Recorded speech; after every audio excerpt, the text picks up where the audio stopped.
So, you're feeling disqualified from something maybe you've done in your past, maybe something you did last night or this morning.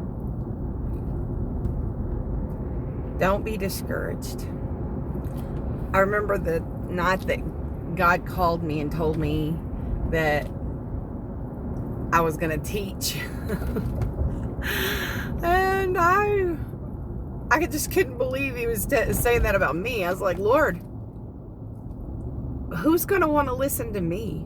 Who's going to want to listen to a woman that has led many into a bar, led many to drinking, many to smoking, who had at this point been married 3 times and looking for a 4th husband? Who's going to want to listen to me? And I got quiet because I could not believe what he had just told me. And he said, open the Word. And I opened the Bible, and it went straight to the passage about a certain sinful woman. A certain sinful woman that heard about a man named Yeshua going to eat at a Pharisee's house.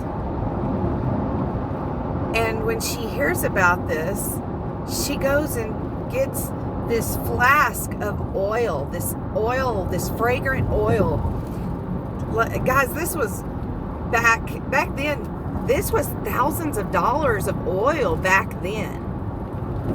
And her profession was giving her body away to men. That was her profession. Prostitution is how she made the money to buy this oil. And I remember pausing for a moment, and he says, what's in your box? What did you do? How did you give yourself away? How did you sin to fill your box? And I don't know how, but it hit me so hard to the core. And I began to weep. And as I read, it goes to where it says that she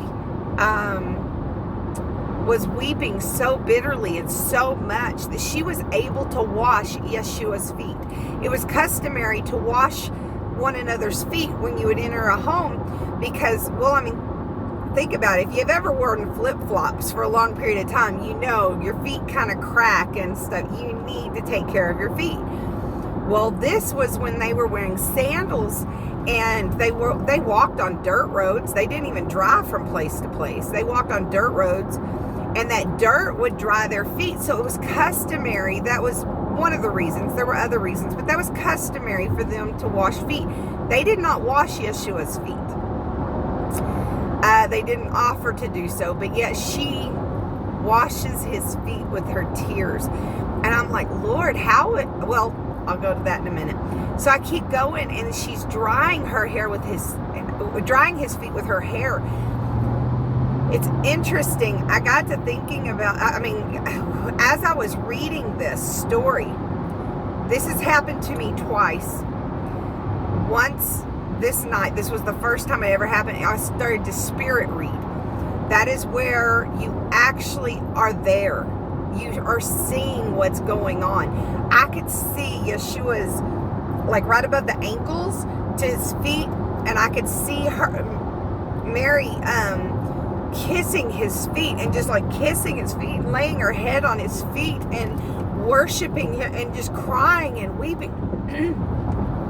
And it was so emotional and so powerful. I just Lord, I want to be at your feet. And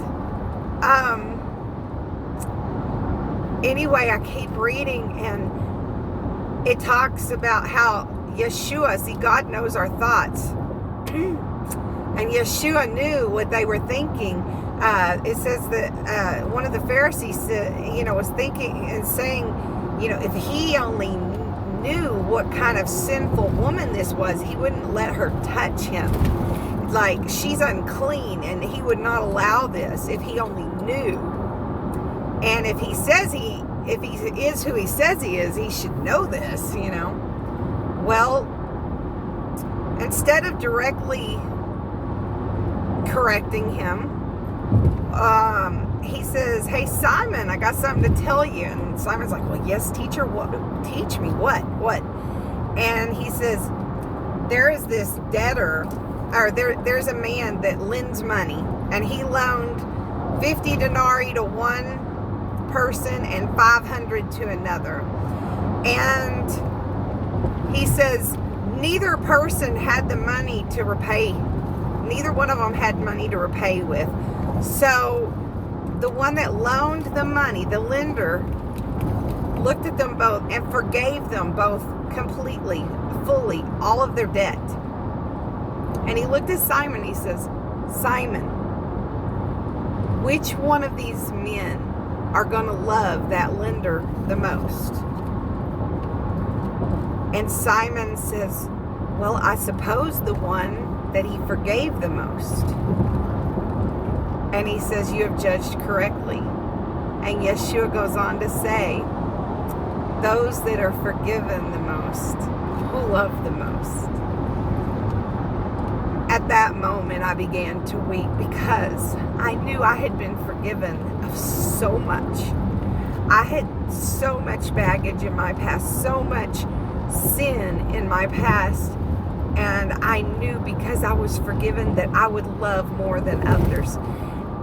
And I'm just I want people to get, it doesn't matter what you feel like has disqualified you, because he doesn't choose the qualified.